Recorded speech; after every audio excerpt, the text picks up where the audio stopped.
Halo, assalamualaikum warahmatullahi wabarakatuh. Selamat pagi Sobat Cilik. Kita belajar lagi di kelas 5. Tema 3, subtema 2. Nah, kali ini kita akan belajar upaya pembangunan sosial dalam masyarakat. Setiap negara memiliki rancangan pembangunan di bidang sosial, budaya, dan ekonomi, sesuai dengan program dan kemampuan masing-masing. Pembangunan sosial adalah semua aktivitas yang terkait dalam aspek sosial dan ekonomi yang bertujuan untuk meningkatkan taraf hidup atau kesejahteraan sosial. Adanya pembangunan sosial juga bertujuan untuk memenuhi kebutuhan hidup manusia, tidak hanya dari segi material, tetapi juga spiritual. Contoh aktivitas masyarakat dalam upaya pembangunan sosial antara lain penyuluhan kesehatan, koperasi, dan kegiatan ekonomi pasar. Aktivitas masyarakat dalam upaya pembangunan sosial budaya. Pembangunan adalah serangkaian proses yang dilakukan manusia untuk memenuhi atau memperbaiki taraf hidupnya. Negara Indonesia melakukan pembangunan di segala bidang agar masyarakat makmur dan sejahtera. Nah, kerjasama yang baik sangat dibutuhkan agar tujuan pembangunan sosial budaya tercapai. Dengan adanya keragaman justru menjadi motivasi untuk memperkuat persatuan dan kesatuan bangsa.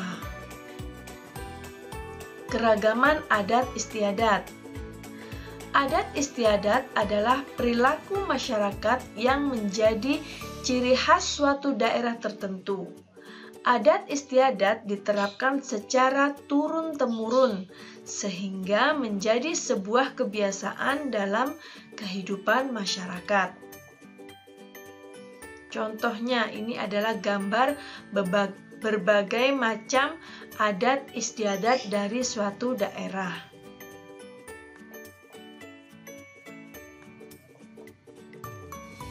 Nah, ini tadi adalah contoh berbagai macam adat istiadat. Adat istiadat dibedakan menjadi dua jenis. Yang pertama secara tertulis, jadi berupa peraturan atau dokumen yang ada pada masyarakat tersebut dan dibuat oleh leluhur kita.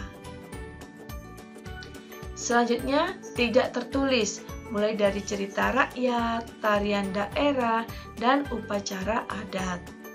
Contohnya tadi ada ngaben, berasal dari Bali. Tabui, berasal dari Sumatera. Dukderan, berasal dari Semarang. Dan lompat batu Pulau Nias, berasal dari Pulau Nias. Nah, dari adat istiadat tersebut ada yang menyatukan kita, yaitu adanya semboyan Bhinneka Tunggal Ika. Apa sih maknanya dari semboyan Bhinneka Tunggal Ika itu? Semboyan ini menceritakan masyarakat Indonesia yang tetap bersatu meskipun memiliki perbedaan budaya, suku, atau agama. Nah, dari perbedaan tersebut, kita harus saling menghormati dan menghargai yang dapat terwujud melalui kerja sama. Manfaat keragaman budaya di masyarakat. Dengan adanya berbagai macam budaya, berbagai macam agama, dan berbagai macam suku ataupun yang lainnya, manfaatnya bagi kita apa itu? Bangsa Indonesia dikenal sebagian besar dengan keragaman yang ada. Akan tetapi dengan adanya keragaman tersebut tetap menciptakan kerukunan di antara perbedaan tersebut. apapun perbedaannya, kita tetap selalu rukun, sesuai dengan semboyan kita, Bhinneka Tunggal Ika, yang artinya berbeda-beda tetapi tetap satu jua. Nah, adanya keragaman menciptakan beberapa manfaat bagi bangsa Indonesia. Antara lain yang pertama, menumbuhkan sifat nasionalisme. Yang kedua, sebagai identitas bangsa di dunia internasional. Yang ketiga, alat pemersatu bangsa. Yang keempat, sebagai ikon pariwisata. Yang kelima, memupuk sikap toleransi. Nah, dari berbagai macam budaya, ada juga bermacam daerah. Ada juga bermacam tari-tari daerah, yang mana tari-tari tersebut juga memiliki properti yang berbeda. Nah, apa sih properti itu? Properti tari adalah alat yang digunakan sebagai media pementasan tari. Properti digunakan untuk menambah keindahan atau estetika dari sebuah tari. Jadi tari tersebut akan muncul maknanya seperti apa? Tema tari itu apa?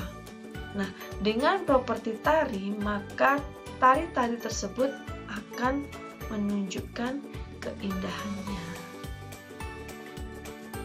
Nah, ini adalah nama-nama tari asal daerah dan propertinya.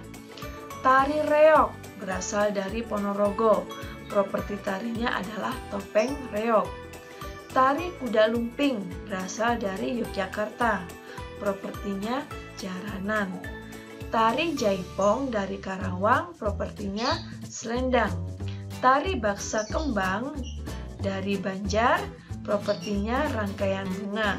Tari serampang 12 asal daerah Deli Serdang, propertinya sapu tangan. Tari merak dari Pasundan, propertinya mahkota. Dan tari kancet papatai berasal dari Kalimantan, properti tarinya adalah mandau, perisa, baju perang. Dan masih banyak nama-nama tarian dari berbagai macam daerah. Silahkan kalian cari kembali sebagai wawasan baru kalian.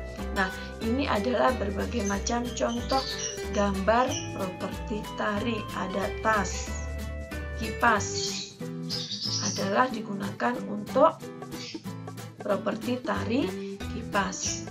Selanjutnya topeng, kemudian sampur atau selendang. Nah, ini adalah senjata. Contoh tari kancet papatai. Nah, ini adalah gambar tari kancet papatai. Nah, tari kancet papatai itu merupakan tari perang. Tari ini adalah tari tradisional yang menceritakan tentang seorang pahlawan Dayak Kenyah yang sedang berperang melawan musuh. Tari ini menggambarkan tentang keberanian para pria saat berperang. Nah, properti yang digunakan adalah mandau, perisai, dan baju perang. Bagaimana gerak tarinya? Gerak tarinya lincah, gesit, penuh semangat, terkadang disertai dengan pekikan penari, dan didominasi gerakan melompat kecil. Nah, ini adalah salah satu contoh dari gerakan tari kancet papatai. Nah, selanjutnya tugas mandiri kalian adalah berupa keterampilan kinerja produk, yaitu membuat laporan pengamatan tentang aktivitas masyarakat dalam upaya pembangunan sosial. Yang pertama harus kalian lakukan adalah amatilah lingkungan sekitarmu. Yang kedua, carilah suatu aktivitas yang menurutmu berperan dalam pembangunan nasional.